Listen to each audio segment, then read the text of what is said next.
اب ان کا فیصلہ یہ ہے کہ انہیں 3 بڑے بڑے قدم اٹھانے. نمبر 1 فلسطینیوں کا خاتمہ، ایتھنک کلینزنگ. اگر یہ فلسطینی رہتے ہیں یہاں پر تو اگر 10 ہم ان کے ماریں گے تو 2-3 یہ ہمارے مار دیں گے.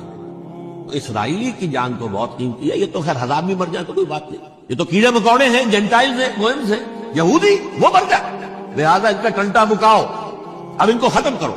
نمبر 2 انہیں بہرحال اب یہ کرنا ہے کہ مسجد اقصی کو گرائیں، قبۃ الصخرہ کو گرائیں اور ٹیمپل بنائیں. یہ انتفاضہ جو اب شروع ہوا 1 سال پہلے سے، یہ شیرون نے دورہ کیا تھا، مسجد اقصی میں گیا تھا اور اس میں 3rd ٹیمپل کی تعمیر کے لیے ایک پتھر جو ہے بنیاد کا پتھر رکھنے کا ارادہ ظاہر کیا، جس پر فلسطینی نوجوان اٹھے، وہ اینٹیں لے کر اور روڑے لے کر، اور اس وقت سے یہ سلسلہ چل رہا ہے اور اب بنائیں گے. لہذا اب جو ہے کئی ٹن وزن کے وہ جو پتھر تیار ہو کر آ کے رکھ دیے گئے ہیں کہ یہاں یہ بنیاد پڑنی ہے، اس کے اندر یہ پتھر لگے.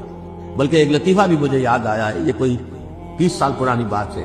اس قبۃ الصخرہ کی مرمت ہوئی تھی تو اس کے اوپر جو یہ سونے کی پتری چڑھی ہوئی ہے، یہ شاہ حسین اردن والے جو ہے، ظاہر بات تھا بھی انہی کے تسلط میں، یہ انہی کی تولیت میں تھا سنسن سے پہلے، اس زمانے کی بات میں کر رہا ہوں. تو انہوں نے پتہ نہیں 30 من تھا یا 30 ٹن تھا سونا جو ڈونیٹ کیا تھا اس کے اوپر یہ پتری چڑھانے کے لیے، جو بہت بڑا گنبد نظر آتا ہے، پورے کے پورے ماحول کے اوپر چھایا ہوا ہے. اس وقت یہودی اخباروں نے لکھا تھا بہت اچھا ہے، یہ سونا ہمارے کام آئے گا جب ہم اپنا ہیکل تعمیر کریں گے. کہاں جائے گا سونا؟